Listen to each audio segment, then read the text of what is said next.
الله أكبر.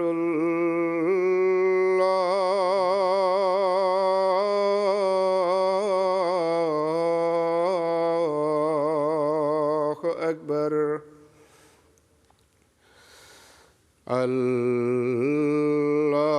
الله أكبر.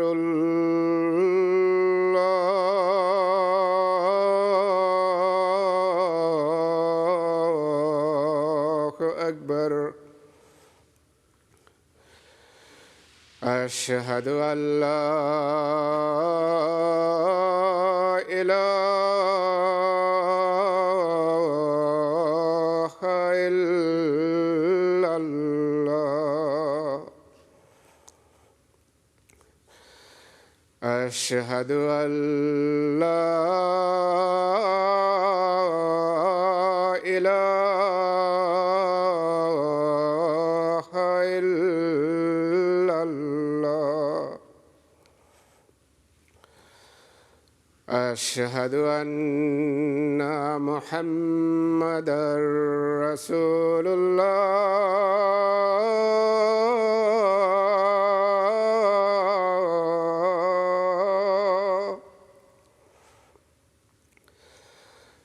أشهد أن محمدًا رسول الله. حي على الصلاة.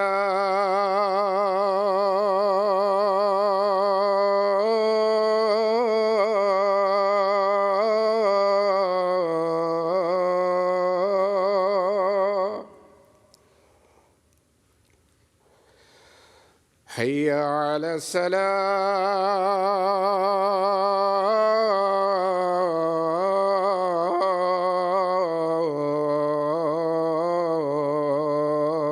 الصلاة. حي على الفلاح.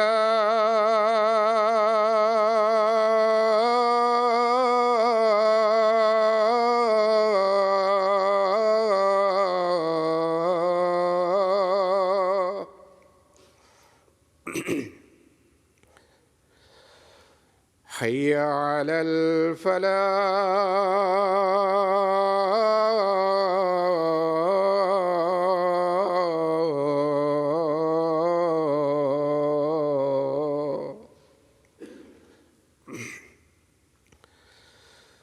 الله أكبر.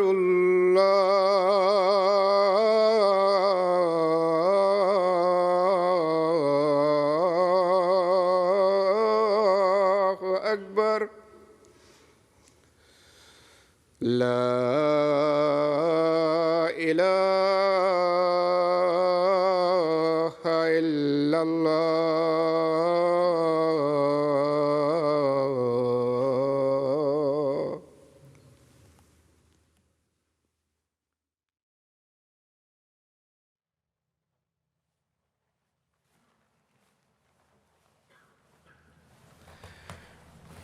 السلام علیکم ورحمۃ اللہ.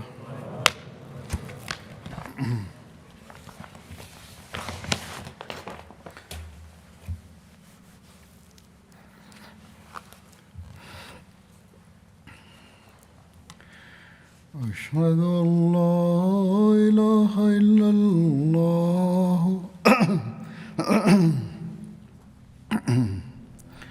أشهد أن لا إله إلا الله وحده لا شريك له وأشهد أن محمدًا عبده ورسوله. أما بعد فأعوذ بالله من الشيطان الرجيم. بسم الله الرحمن الرحيم. الحمد لله رب العالمين. الرحمن الرحيم. مالك يوم إياك نعبد وإياك نستعين اهدنا الصراط المستقيم صراط الذين أنعمت عليهم غير المغضوب عليهم ولا الضالين.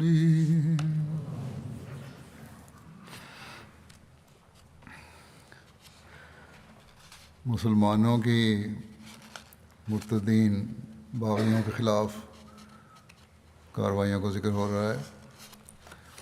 اس بارے میں مہاجر حضرت مہاجر اور حضرت اکرمہ کی کندہ اور حضر موت کے علاقوں میں مرتدین کے خلاف جو کارروائیاں تھیں اس میں مزید بیان ہوا ہے کہ جب صنعاء میں حضرت مہاجر کو استقرار حاصل ہو گیا، پاؤں ٹک گئے، تو آپ نے حضرت ابوبکر کو خط کے ذریعے سے اپنی تمام کارروائیوں سے مطلع کیا اور جواب کا انتظار کرنے لگے. اور اسی وقت معاذ بن جبل اور یمن کے دیگر عمال نے جو رسول اللہ صلی اللہ علیہ وسلم کے دور سے چلے آ رہے تھے حضرت ابوبکر کو خطوط ارسال کیے اور مدینہ واپس آنے کی اجازت طلب کی. تو حضرت ابوبکر نے معاذ بن جبل اور ان کے ساتھ دیگر عمال کو اختیار دیا کہ چاہیں تو یمن میں باقی رہیں اور چاہیں تو مدینہ واپس آ جائیں، لیکن اب اپنی جگہ کسی کو مقرر کر کے آئیں. اختیار ملنے کے بعد تمام ہی لوگ مدینہ واپس آ گئے اور حضرت مہاجر کو حکم ملا کہ اکرمہ سے جا ملو. پھر دونوں مل کر حضر موت پہنچو اور زیاد بن لبید کا ساتھ دو اور ان کو ان کے عہدے پر باقی رکھتے ہوئے حکم فرمایا کہ تمہارے ساتھ مل کر جو لوگ مکہ اور یمن کے درمیان جہاد کرتے رہے ہیں انہیں لوٹنے کی اجازت دے دو، واپس آنا چاہیں تو واپس آ جائیں، مگر یہ ہے کہ بذات خود جہاد میں شرکت کو ترجیح دیں، سوائے اس کے خود لوگ کہیں کہ ہم جہاد میں شامل ہونا چاہتے ہیں. اکرمہ کو حضرت ابوبکر کا خط موصول ہوا. اس میں انہیں حکم دیا گیا تھا کہ مہاجر بن ابو امیہ سے جا ملو جو صنعاء سے آ رہے ہیں اور پھر دونوں مل کر کندہ قبیلے کا رخ کرو. یہ خط پا کے اکرمہ مہرہ سے نکلے اور ابین میں قیام پذیر ہو کر مہاجر بن ابو امیہ کا انتظار کرنے لگے. ابین بھی یمن کی ایک بستی کا نام ہے. کندہ قبیلہ کے مرتدین کے خلاف کارروائیوں کے متعلق تاریخ دبری میں لکھا ہے کہ ارتداد سے پہلے جب کندہ اور حضر موت کا سارا علاقہ اسلام لے آیا، ان سے زکوٰۃ وصول کرنے کے متعلق رسول اللہ صلی اللہ علیہ وسلم نے یہ ارشاد فرمایا تھا کہ حضر موت میں سے بعض لوگوں کی زکوٰۃ کندہ میں جمع کی جائے اور بعض اہل کندہ کی زکوٰۃ حضر موت میں جمع کی جائے، یعنی ان کو وہاں بھجوا دی جائے، ایک دوسرے پہ خرچ ہو. اور اہل حضر موت میں سے بعض کی زکوٰۃ سکون میں جمع کی جائے اور بعض اہل سکون کی زکوٰۃ حضر موت میں جمع کی جائے. اس پر کندہ کے بعض لوگوں نے کہا یا رسول اللہ ہمارے پاس اونٹ نہیں ہیں، اگر آپ صلی اللہ علیہ وسلم مناسب خیال فرمائیں تو یہ لوگ سواری پر ہمارے پاس اموال زکوٰۃ پہنچا دیا کریں. رسول اللہ صلی اللہ علیہ وسلم نے ان لوگوں سے کہا، یعنی حضر موت والوں سے، کہ اگر تم ایسا کر سکتے ہو تو اس پر عمل کرنا. انہوں نے کہا ہم دیکھیں گے، اگر ان کے پاس جانور نہ ہوئے تو ہم ایسا کریں گے. پھر جب رسول اللہ صلی اللہ علیہ وسلم کی وفات ہو گئی اور زکوٰۃ وصول کرنے کا وقت آیا تو زیاد نے لوگوں کو اپنے پاس بلایا، وہ آپ کے پاس حاضر ہوئے اور بنو ولیہ یعنی اہل کندہ نے کہا کہ تم نے جیسا کہ رسول اللہ صلی اللہ علیہ وسلم سے وعدہ کیا تھا اموال زکوٰۃ ہمارے پاس پہنچا دو. تو انہوں نے کہا تمہارے پاس بار برداری کے جانور ہیں، اپنے جانور لاؤ اور اموال زکوٰۃ لے جاؤ۔ انہوں نے خود اموال زکوٰۃ پہنچانے سے انکار کر دیا اور کندی اپنے مطالبے پر مصر رہے۔ پھر وہ لوگ اپنے گھروں کو واپس چلے گئے۔ ان کا طرز عمل متذبذب ہو گیا، ایک قدم آگے بڑھاتے اور دوسرا پیچھے ہٹاتے، اور زیاد مہاجر کے انتظار میں ان کے خلاف کوئی کارروائی کرنے سے رکے رہے، یعنی جو زکوٰۃ دینے سے انکاری تھے ان سے کوئی کارروائی نہیں کی تاکہ حضرت مہاجر آ جائیں۔ جب حضرت ابوبکر نے مہاجر اور حضرت اکرمہ کو یہ خط بھیجا کہ تم دونوں حضرت موت روانہ ہو جاؤ اور زیاد کو ان کی ذمہ داری پر برقرار رکھنا، مکے سے لے کر یمن تک کے درمیانی علاقے کے جو لوگ تمہارے ساتھ ہیں ان کو واپس جانے کی اجازت دے دو، سوائے لوگوں کے جو اپنی خوشی سے جہاد میں شریک ہونا چاہیں، اور عبیدہ بن سعد کو زیاد کی مدد کے لیے روانہ کرو۔ چنانچہ حضرت مہاجر نے اس ارشاد پر عمل کیا۔ وہ صنعاء سے حضرت موت کے ارادے سے روانہ ہوئے اور اکرمہ ابین سے حضرت موت کے ارادے سے روانہ ہوئے اور معارب مقام پر دونوں کے مل گئے۔ ان دونوں نے سہید صحرا کو پار کیا یہاں تک کہ حضرت موت پہنچ گئے۔ جب کندی حضرت زیاد سے خفا ہو کر واپس چلے گئے تو حضرت زیاد نے بنو عمر سے زکوٰۃ کی وصولی اپنے ذمہ لے لی۔ کندہ کے ایک نوجوان نے حضرت زیاد کو غلطی سے اپنے بھائی کی اونٹنی زکوٰۃ کے لیے پیش کر دی۔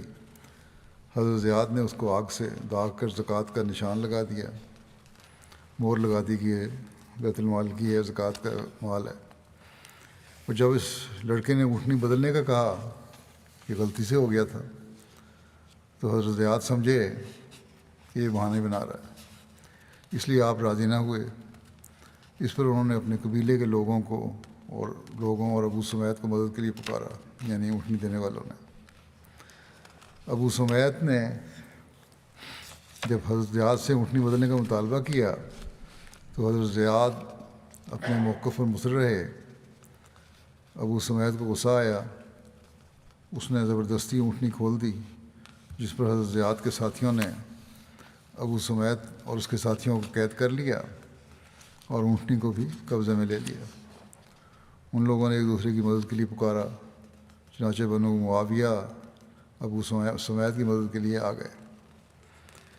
بنو معاویہ وہ لوگ ہیں جو بنو حارث بن معاویہ اور بنو عمر بن معاویہ قبیلہ کندہ کی شاخیں ہیں۔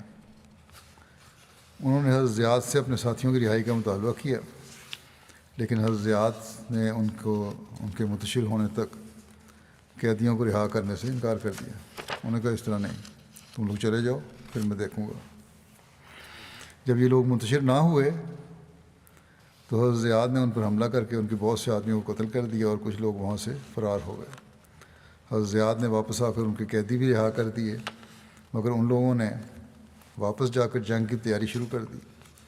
چنانچہ بنو عمر بنو حارث اور اشس بن قیس اور سمت بن اسود اپنے اپنے مورچوں میں چلے گئے اور انہوں نے زکوٰۃ دینے سے انکار کر دیا اور ارتداد اختیار کر لیا، جس پر حضرت زیاد نے فوج جمع کر کے بنو عمر پر حملہ کر دیا اور ان کے بہت سے آدمی قتل ہوئے، اور جو بھاگ سکتے تو بھاگ گئے، اور ایک بڑی تعداد کو حضرت زیاد نے قید کر کے مدینہ روانہ کر دیا۔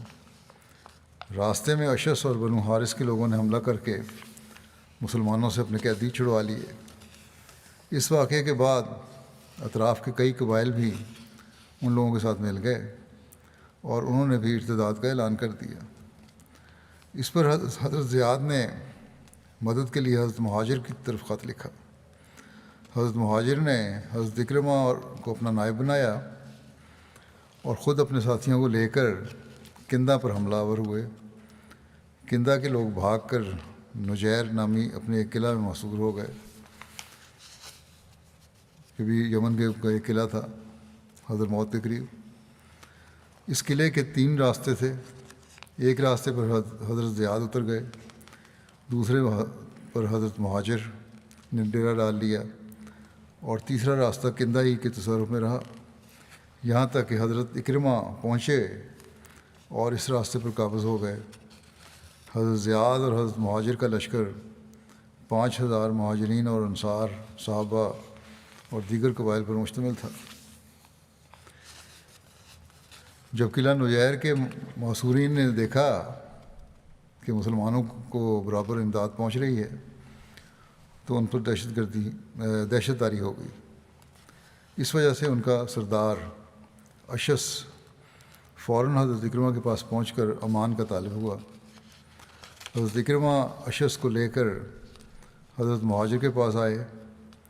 اشس نے اپنے لیے اور اپنے ساتھ 9 افراد کے لیے اس شرط پر امان طلب کی کہ وہ مسلمانوں کے لیے قلعے کا دروازہ کھول دیں گے۔ حضرت مہاجر نے یہ شرط تسلیم کر لی۔ جب اشس نے 9 افراد کے نام لکھے تو جلد بازی اور دہشت کی وجہ سے اپنا نام لکھنا بھول گیا۔ پھر حضرت مہاجر کے پاس تحریر لے کر گیا جس پر انہوں نے مہر ثبت کر دی۔ پھر اشس واپس چلا گیا۔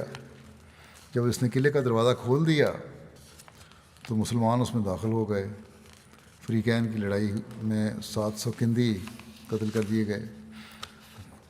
قلعے والوں نے بھی آگے سے مقابلہ کیا اور لڑائی کی، بہرحال قتل کیے ان کے آدمی، اور 1000 عورتوں کو قید کر لیا گیا۔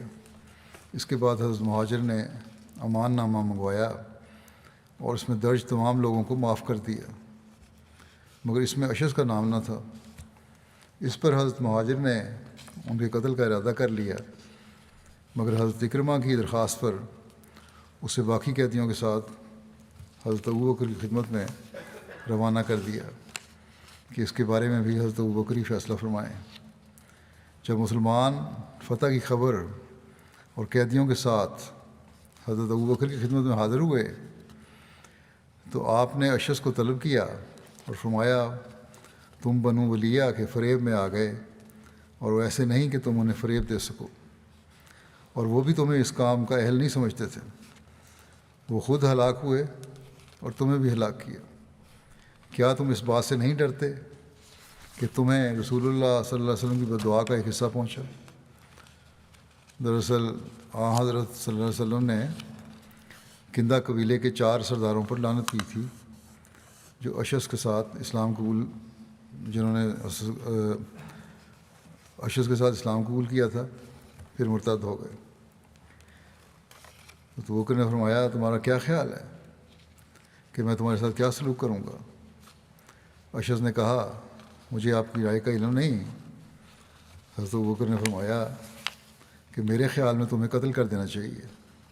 اس نے کہا، میں وہ ہوں جس نے اپنی قوم کے 10 آدمیوں کی جان بخشی کا تصفیہ کرایا ہے، میرا قتل کیسے جائز ہو سکتا ہے؟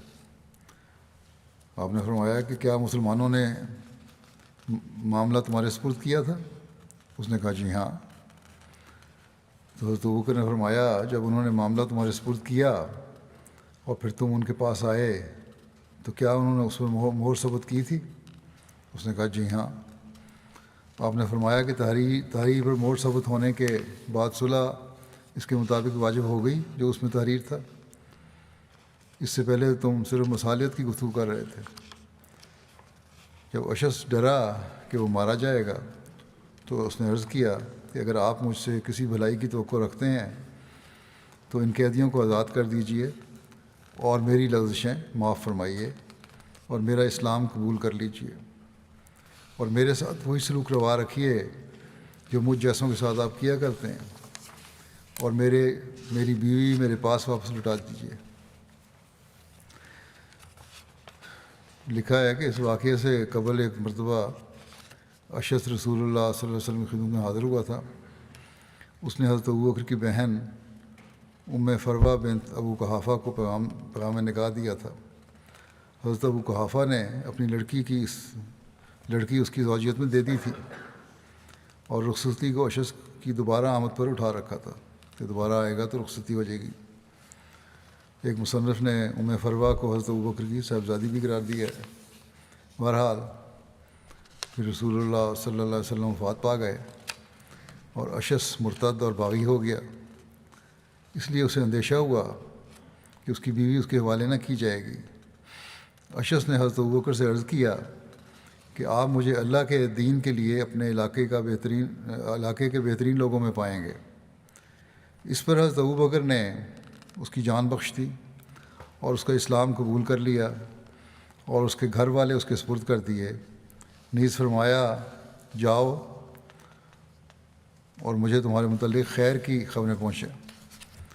اس طرح حضرت ابوبکر نے تمام قیدیوں کو بھی آزاد کر دیا اسی طرح، اور وہ سب اپنے اپنے علاقوں میں چلے گئے۔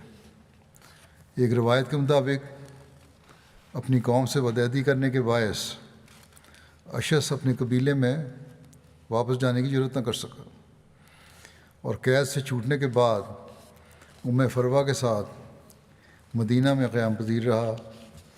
حضرت عمر کے عہد میں جب عراق اور شام کی جنگیں پیش آئیں تو وہ بھی اسلامی فوجوں کے ہمراہ ایرانیوں اور رومیوں سے جنگ کرنے کے لیے باہر نکلا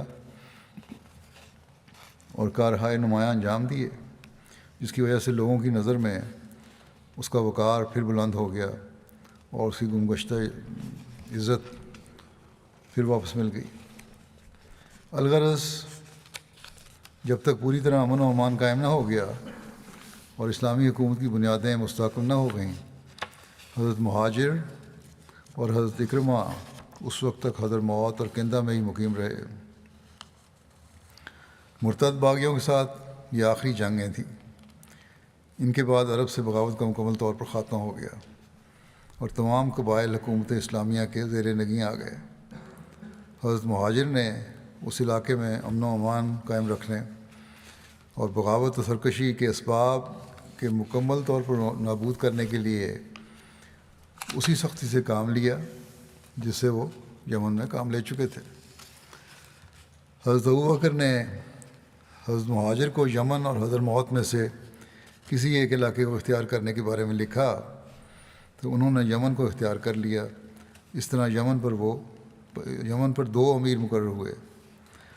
حضرت ابوبکر نے مرتدین اور باغیوں کے خلاف کام کرنے والے عمال کو تحریر فرمایا، اما بعد میرے نزدیک زیادہ پسندیدہ امر یہ ہے کہ آپ لوگ حکومت میں صرف انہی اشخاص کو شریک کریں جن کا دامن ارتداد اور بغاوت کے داغ سے پاک رہا ہو۔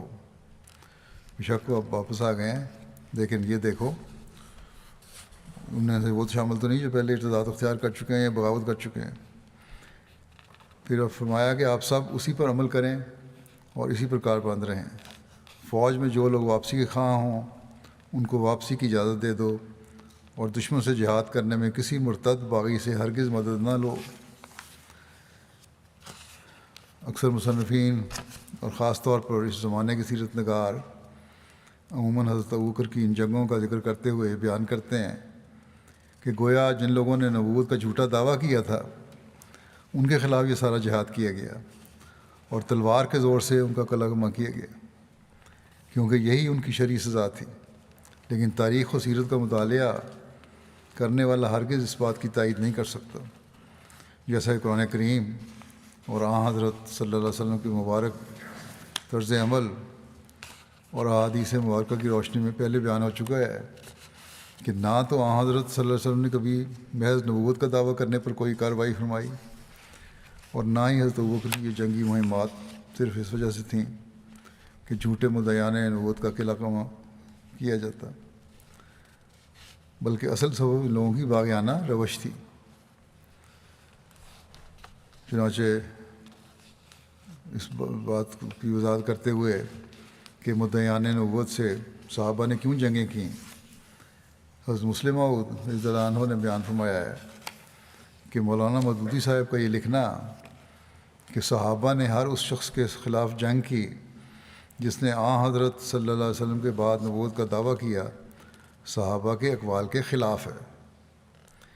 مولانا مودودی صاحب کو یاد رکھنا چاہیے، اس وقت ان کی زندگی کی بات ہے، کہ رسول کریم صلی اللہ علیہ وسلم کے بعد جن لوگوں نے دعویٰ نبوت کیا اور جن سے صحابہ نے جنگ کی وہ سب کے سب ایسے تھے جنہوں نے اسلامی حکومت سے بغاوت کی تھی۔ اور اسلامی حکومت کے خلاف اعلان جنگ کیا تھا۔ آپ فرماتے ہیں کہ مولانا کو اسلامی لٹریچر کے مطالعے کا بہت بڑا دعویٰ ہے۔ کاش وہ اس امر کے متعلق رائے ظاہر کرنے سے پہلے اسلامی تاریخ پڑھ کر دیکھ لیتے تو انہیں معلوم ہو جاتا کہ مسیلمہ کذاب، اسود عنسی، سجاع بنت حارث اور طلحہ بن خویلد اسدی، یہ سب کے سب ایسے لوگ تھے جنہوں نے مدینہ کی حکومت کی اتباع سے انکار کر دیا تھا اور اپنے اپنے علاقوں میں اپنی حکومتوں کا اعلان کر دیا تھا۔ مسلم موعود نے لکھا ہے کہ تاریخ ابن خلدون کو اگر غور سے پڑھتے تو یہ واضح ہو جاتا کہ جو ان کا نظریہ ہے مولانا صاحب کا وہ غلط ہے۔ چنانچہ وہاں لکھا ہے کہ تمام عرب، خواہ وہ عام ہوں یا خاص ہوں، ان کے ارتداد کی خبریں مدینہ میں پہنچیں۔ صرف قریش اور ثقیف دو قبیلے تھے جو ارتداد سے بچے، اور مسلمہ کا معاملہ بہت قوت پکڑ گیا، اور طے اور اسد قوم نے طلحہ بن خویلد کی اطاعت قبول کر لی، اور غطفان نے بھی ارتداد قبول کر لیا، اور حوازن نے بھی زکوٰۃ روک لی، اور بنی سلیم کے عمراء بھی مرتد ہو گئے، اور رسول کریم صلی اللہ علیہ وسلم کے مقرر کردہ عمراء یمن اور یمامہ اور بنی اسد اور دوسرے ہر علاقے اور شہر سے واپس لوٹے، اور انہوں نے کہا کہ عربوں کے بڑوں نے بھی اور چھوٹوں نے بھی سب کے سب نے اطاعت سے انکار کر دیا ہے۔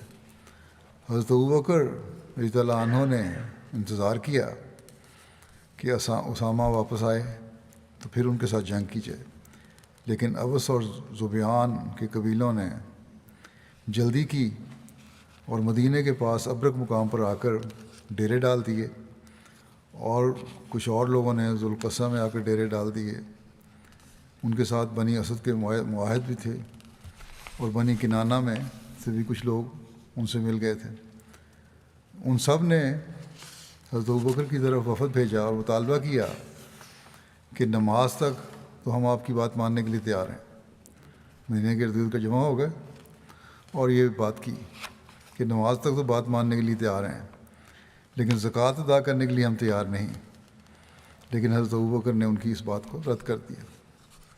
حضرت مسلم موعود لکھتے ہیں، اس حوالے سے ظاہر ہے کہ صحابہ نے جن لوگوں سے لڑائی کی تھی وہ حکومت کے باغی تھے، انہوں نے ٹیکس دینے سے انکار کر دیا تھا، اور انہوں نے مدینہ پر حملہ کر دیا تھا۔ مدینہ کے ارد گرد جمع ہو گئے تھے کہ اگر یہاں بات مانی تو ہم حملہ کریں گے۔ مسلمہ نے تو خود رسول کریم صلی اللہ علیہ وسلم کے زمانے میں آپ کو لکھا تھا کہ مجھے حکم دیا گیا ہے کہ آدھا ملک عرب کا ہمارے لیے ہے اور آدھا ملک قریش کے لیے ہے۔ اور رسول کریم صلی اللہ علیہ وسلم کی وفات کے بعد اس نے حجر اور یمامہ میں سے ان کے مقرر کردہ والی ثمامہ بن اسال کو نکال دیا اور خود اس علاقے کا والی بن گیا تھا، اور اس نے مسلمانوں پر حملہ کر دیا۔ اسی طرح مدینہ کے دو صحابہ حبیب بن زید اور عبداللہ بن وہب کو اس نے قید کر لیا اور ان سے زور کے ساتھ اپنی نبوت منوانی چاہیے۔ جیسے کہ پہلے بھی ذکر ہو چکا ہے کہ عبداللہ بن وہب نے تو ڈر کر اس کی بات مان لی، مگر حبیب بن زید نے اس کی بات ماننے سے انکار کر دیا۔ اس پر مسلمہ نے ان کا عضو کاٹ کر آگ میں جلا دیا۔ اسی طرح یمن میں بھی جو رسول کریم صلی اللہ علیہ وسلم کے افسر مقرر تھے ان میں سے بعض کو قید کر لیا اور بعض کو سخت سزائیں دی گئیں۔ اسی طرح طبری نے لکھا ہے کہ اسود عنسی نے بھی علم بغاوت بلند کیا تھا، اور رسول کریم صلی اللہ علیہ وسلم کی طرف سے جو حکام مقرر تھے ان کو اس نے تنگ کیا تھا اور ان سے زکوٰۃ چھین لینے کا حکم دیا تھا۔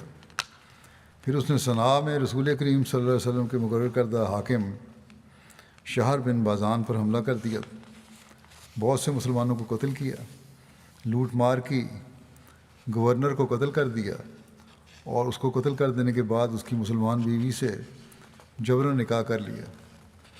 بنو نجران نے بھی بغاوت کی اور وہ بھی اسود عنسی کے ساتھ مل گئے، اور انہوں نے 2 صحابہ عمر بن حزم اور خالد بن سعید کو علاقے سے نکال دیا۔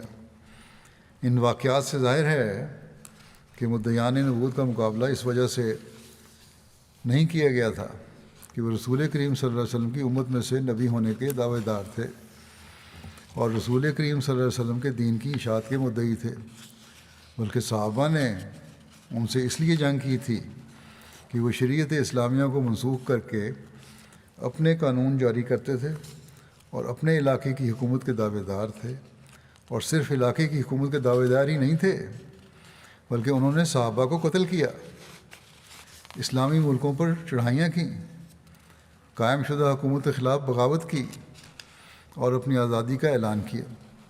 ان واقعات کے ہوتے ہوئے آپ لکھتے ہیں کہ مولانا مودودی صاحب کا یہ کہنا کہ رسول کریم صلی اللہ علیہ وسلم کے تمام صحابہ نے مدعیان نبوت کا مقابلہ کیا، یہ جھوٹ نہیں تو اور کیا ہے؟ اگر کوئی شخص یہ کہہ دے کہ صحابہ کرام انسانوں کے قتل کو جائز قرار دیتے تھے تو کیا یہ محض اس وجہ سے ٹھیک ہو جائے گا کہ مسلمہ کذاب بھی انسان تھا اور اسود عنسی بھی انسان تھا؟ حضرت مسلم موعود نے فرمایا کہ جو لوگ توڑ مروڑ کر اسلام کی تاریخ پیش کرتے ہیں وہ اسلام کی کوئی خدمت نہیں کر رہے۔ اگر ان کے مد نظر اسلام کی خدمت ہے تو وہ سچ کو سب سے بڑا مقام دیں اور غلط بیانی اور واقعات کو توڑ مروڑ کر پیش کرنے سے کلی طور پر اعتراض کریں۔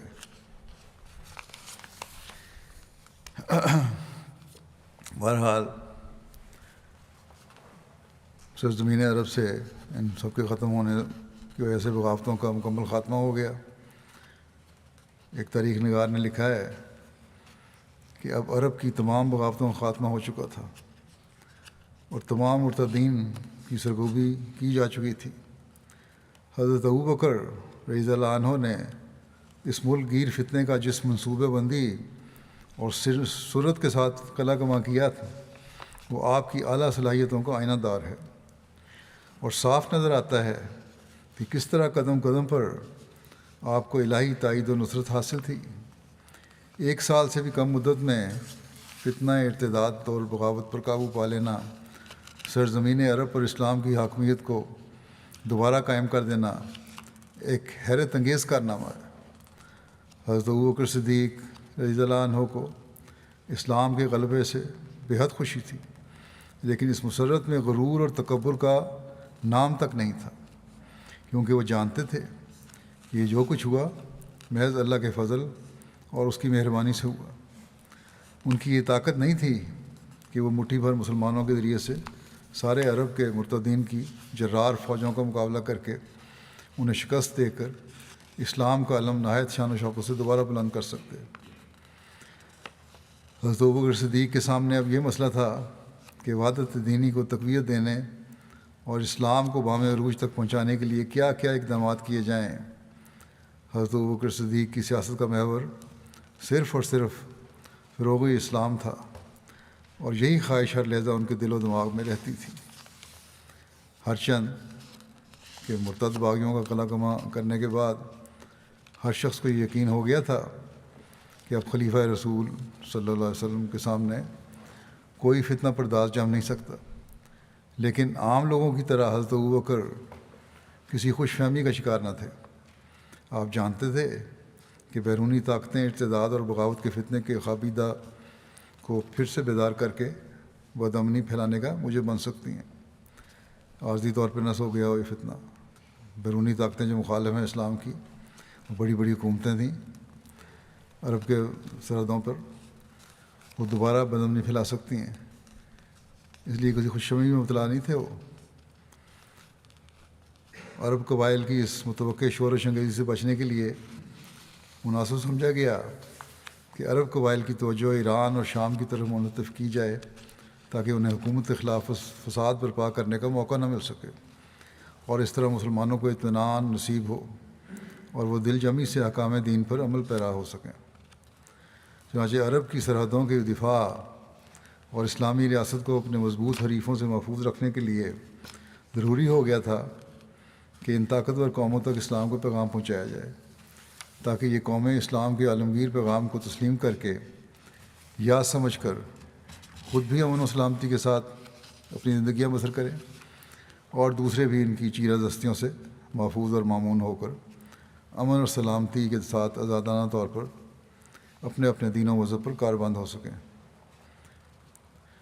بہرحال اس کے لیے حضرت ابوبکر نے کیا طریق اور حکمت عملی اختیار کی،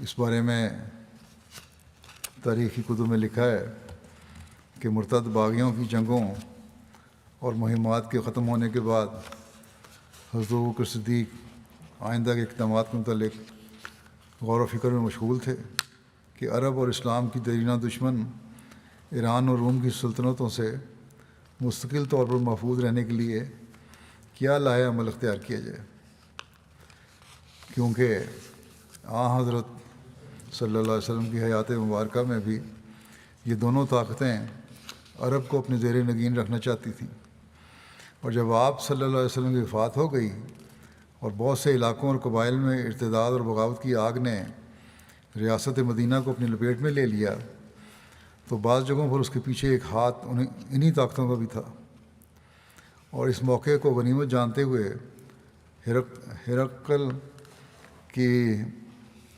فوجیں شام میں اور ایران کی فوجیں عراق میں جمع ہونے لگیں۔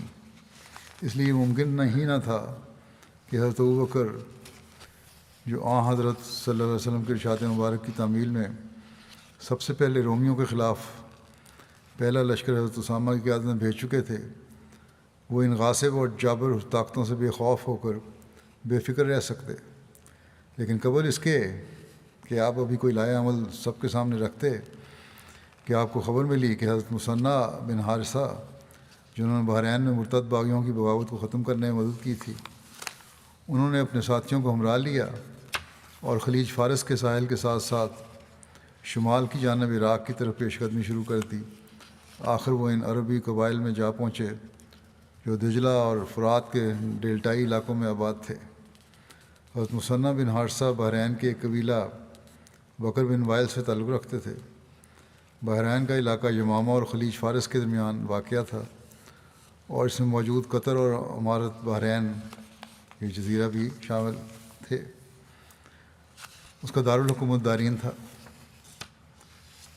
بہرحال حضرت مثنہ بن حارثہ حضرت علا بن حضرمی کے ساتھ مل کر باغیوں سے بھی جنگ کر چکے تھے، اور بحرین اور اس کے نواح میں جو لوگ اسلام پر قائم رہے تھے اور جنہوں نے اسلامی فوجوں کے ساتھ مل کر باغیوں کی جنگوں میں حصہ لیا تھا، حضرت مثنہ ان کے سردار تھے۔ حضرت ابوبکر رضی اللہ عنہ آئندہ اقدام کے متعلق ابھی فیصلہ کرنے نہ پائے تھے کہ حضرت مثنہ خود مدینہ آ گئے اور حضرت ابوبکر کو عراق کے حالات سے متعلق آگاہ کیا کہ جو عرب قبائل دجلہ اور فرات کے ڈیلٹائی علاقوں میں آباد ہیں وہ وہاں کے مقامی باشندوں کے ہاتھوں مصیبت میں ہیں، ان کو تنگ کیا جا رہا ہے۔ عرب زیادہ تر کھیتی باڑی کرتے ہیں، اور جب فصل پک جاتی ہے تو مقامی لوگ لوٹ لیتے ہیں۔ چنانچہ حضرت مثنہ بن حارثہ نے عرض کی کہ اسلامی فوجیں روانہ کر کے ان لوگوں کو مصیبت سے نجات دلائی جائے۔ حضرت ابوبکر نے مدینہ کے اہل و رائے اصحاب سے مشورہ کیا اور حضرت مثنہ بن حارثہ کی تجویز سامنے رکھی۔ چونکہ مدینہ کے لوگ عراق کے حالات سے ناواقف تھے، اس لیے مشورہ دیا کہ حضرت خالد بن ولید کو بلا کر سارا معاملہ ان کے سامنے پیش کیا جائے، ان سے مشورہ لیا جائے۔ حضرت خالد بن ولید ان دنوں یمامہ میں موجود تھے، چنانچہ حضرت ابوبکر نے انہیں مدینہ طلب فرمایا۔ حضرت خالد بن ولید کے مدینہ پہنچنے پر جب حضرت ابوبکر نے عراق پر فوج کشی کی حضرت مثنہ کی تجویز ان کے سامنے رکھی، تو حضرت خالد بن ولید کا بھی خیال تھا کہ حضرت مثنہ نے حدود عراق میں ایرانیوں کے خلاف جو کارروائی شروع کی ہے، اگر خدا نخواستہ وہ ناکام ہو گئی اور حضرت مثنہ کی فوج کو عرب کی جانب پسپا ہونا پڑا تو ایرانی حکام اور دلیر ہو جائیں گے۔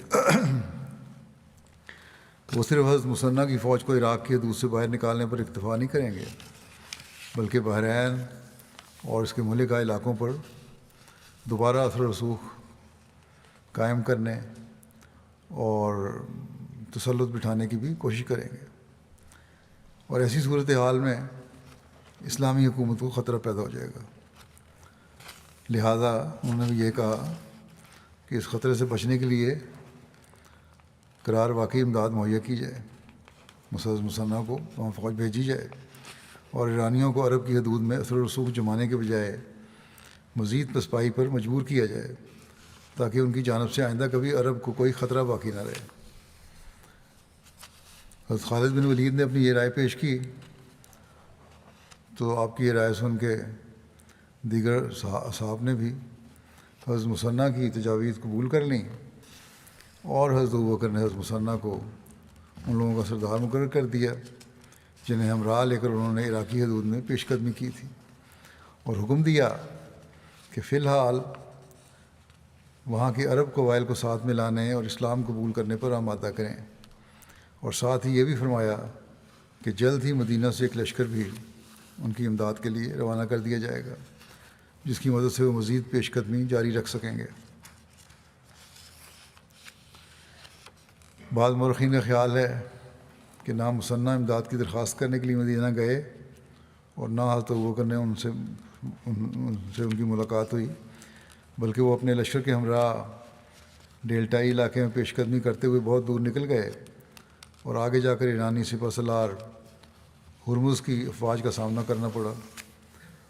ہرمز اس وقت سرحدی افواج کا افسر تھا، اور کسریٰ کے نزدیک جو سب سے بڑا درجہ کسی شخص کو مل سکتا تھا، ہرمز کا شمار ان لوگوں میں ہوتا تھا۔ ابھی ہرمز اور مثنیٰ کے درمیان جنگ جاری تھی کہ حضرت ابوبکر رضی اللہ عنہ کو ان واقعات کی خبر ہو گئی۔ وہ اس وقت مثنیٰ کے نام سے بالکل بے خبر تھے۔ ان خبروں کے پہنچنے پر جب انہوں نے تحقیقات کیں تو معلوم ہوا کہ مثنیٰ نے ارتداد و بغاوت کی جنگوں کے دوران بحرین کے اندر متعدد کارہائے نمایاں انجام دیے ہیں تھے۔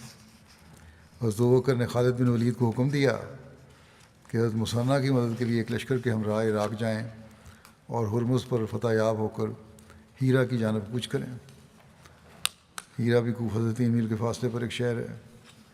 بہرحال، اور ساتھ ہی حضرت اعاذ بن غنم کو حکم دیا کہ وہ دومۃ الجندل جائیں۔ دومۃ الجندل شام اور مدینہ کے درمیان ایک قلعہ اور بستی ہے جو مدینہ سے اس زمانے کی جو سفر کا طریقہ تھا اس کے مطابق 15-16 دن کی مسافت پر تھا، اور وہاں کے سرکش اور مرتد باشندوں کو مطیع کر کے ہیرا پہنچے۔ حضرت اعاذ بن غنم رسول کریم صلی اللہ علیہ وسلم کے صحابی تھے۔ آپ نے صلح حدیبیہ سے پہلے اسلام قبول کیا تھا اور اس میں شامل بھی ہوئے تھے۔ حضرت ابو عبیدہ نے اپنی وفات کے وقت انہیں شام میں اپنا جانشین مقرر کر دیا تھا۔ حضرت عمر نے انہیں اس منصب پر قائم رکھا اور فرمایا کہ میں اس امیر کو تبدیل نہیں کروں گا جسے حضرت ابو عبیدہ نے امیر مقرر کیا ہے۔ بہرحال حضرت ابوبکر نے فرمایا کہ حضرت خالد بن ولید اور حضرت اعاذ بن غنم میں سے جو پہلے ہیرا پہنچ جائے اسی کو اس علاقے میں جنگی کارروائی کرنے والی فوج کی قیادت حاصل ہوگی۔ ایک روایت کے مطابق حضرت خالد بن ولید جب یمامہ سے فارغ ہو گئے تو حضرت ابوبکر نے انہیں لکھا کہ فرج الہند یعنی ابواللہ سے آغاز کریں اور عراق کے بالائی علاقے سے عراق پہنچیں اور لوگوں کو اپنے ساتھ ملائیں اور انہیں اللہ کی طرف دعوت دیں۔ اگر وہ اسے قبول کر لیں تو ٹھیک، ورنہ ان سے جزیہ وصول کریں، اور اگر وہ جزیہ دینے سے انکار کریں تو پھر ان سے قتال کریں، اور انہوں نے حکم فرمایا کہ کسی کو اپنے ساتھ قتال کے لیے نکلنے پر مجبور نہ کریں، اور اسلام سے مرتد ہونے والے کسی بھی شخص سے مدد نہ لیں، خواہ وہ بعد میں اسلام میں واپس بھی آ چکا ہو، اور جس مسلمان کے پاس سے گزریں تو اسے اپنے ساتھ ملا لیں۔ پھر حضرت ابوبکر حضرت خالد کی امداد کے لیے لشکر کی تیاری میں لگ گئے۔ حضرت خالد بن ولید نے یمامہ سے عراق کی طرف کوچ کے وقت اپنی فوج کو 3 حصوں میں تقسیم کر دیا تھا اور سب کو ایک ہی راستے پر روانہ نہیں کیا تھا، بلکہ حضرت مثنیٰ کو اپنی روانگی سے 2 روز قبل روانہ کیا۔ ان کے بعد عدی بن حاتم اور عاصم بن عمر کو ایک دن کے فاصلے سے روانہ کیا۔ سب کے بعد حضرت خالد بن ولید خود روانہ ہوئے، ان سب سے حفیر پر جمع ہونے کا وعدہ کیا تاکہ وہاں سے ایک دم اپنے دشمن سے ٹکرائیں۔ حفیر جو ہے بصرہ سے مکہ کی طرف جاتے ہوئے پہلی منزل ہے، اور یہ لکھا ہے کہ یہ سرحد فارس کی تمام سرحدوں میں شان و شوکت کے لحاظ سے سب سے بڑی اور مضبوط سرحد تھی، اور اس کا حاکم ہرمز تھا۔ یہاں کا سپہ سالار ایک طرف خشکی میں عربوں سے نبرد آزما ہوتا تھا اور دوسری طرف سمندر میں اہل ہند سے۔ بہرحال حضرت خالد کے لشکر کی تعداد بہت کم تھی، کیونکہ ایک تو اس کا بہت حصہ جنگ یمامہ میں کام آ چکا تھا، دوسرے حضرت ابوبکر نے انہیں ہدایت کی تھی کہ اگر کوئی شخص عراق نہ جانا چاہے تو اس پر زبردستی نہ کی جائے، اور اس کے ساتھ ہی ایک نہایت ہی اہم ہدایت یہ بھی دی کہ اس کے علاوہ کسی سابق مرتد کو جو دوبارہ اسلام لے بھی آیا ہو اس وقت تک اسلامی لشکر میں شامل نہ کیا جائے جب تک خلیفہ سے خاص طور پر اجازت حاصل نہ کر لی جائے۔ حضرت خالد نے حضرت ابوبکر کی خدمت میں مزید کمک بھیجنے کے لیے لکھا تو انہوں نے صرف ایک شخص قعقاع بن عمرو کو ان کی مدد کے لیے روانہ فرمایا۔ لوگوں کو بہت تعجب ہوا اور انہوں نے عرض کیا، آپ خالد کی مدد کے لیے صرف ایک شخص کو روانہ کر رہے ہیں، حالانکہ لشکر کا بیشتر حصہ اب ان سے الگ ہو چکا ہے۔ حضرت ابوبکر نے جواب دیا، جس لشکر میں قعقاع جیسا شخص شامل ہو وہ کبھی شکست نہیں کھا سکتا۔ پھر بھی قعقاع کے ہاتھ آپ نے خالد کو ایک خط بھیجا جس میں لکھا کہ وہ ان لوگوں کو اپنے لشکر میں شامل ہونے کی ترغیب دیں جو رسول اللہ صلی اللہ علیہ وسلم کے بعد بدستور اسلام پر قائم رہے اور جنہوں نے مرتدین کے خلاف جنگوں میں حصہ لیا۔ یہ خط موصول ہونے پر حضرت خالد نے اپنے لشکر کو ترتیب دینا شروع کر دیا۔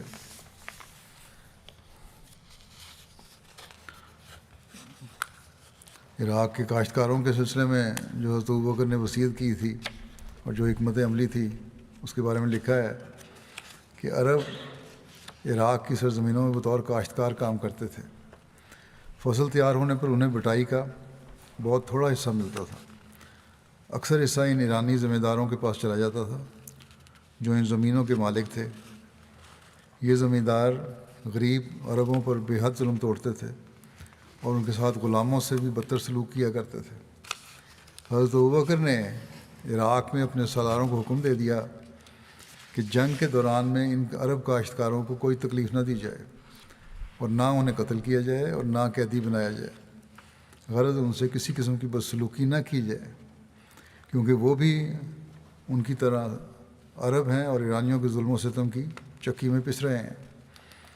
انہیں اس بات کا احساس دلانا چاہیے کہ یہاں عربوں کی حکومت قائم ہونے سے ان کی مظلومانہ زندگی کے دن ختم ہو جائیں گے اور اب وہ اپنے ہم قوم لوگوں کے بدولت حقیقی عدل و انصاف اور جائز آزادی اور مساوات سے بہرہ ور ہو سکیں گے۔ حضرت ابوبکر کی اس حکمت عملی نے مسلمانوں کو بے حد فائدہ پہنچایا۔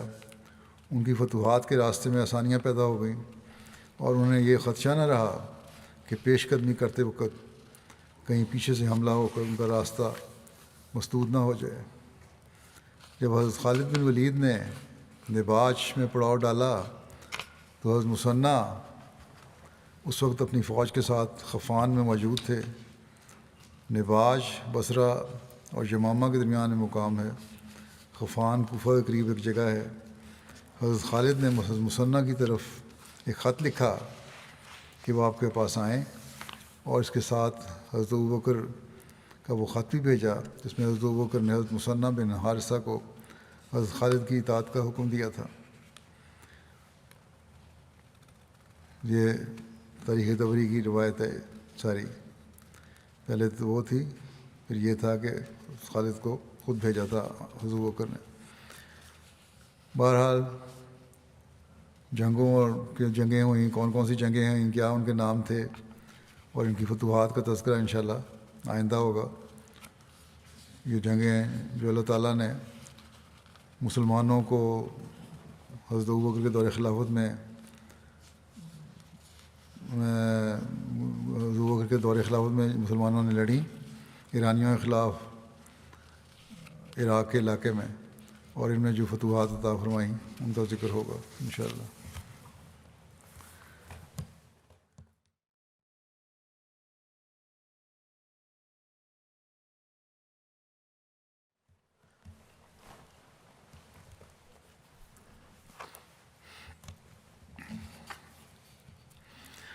الحمد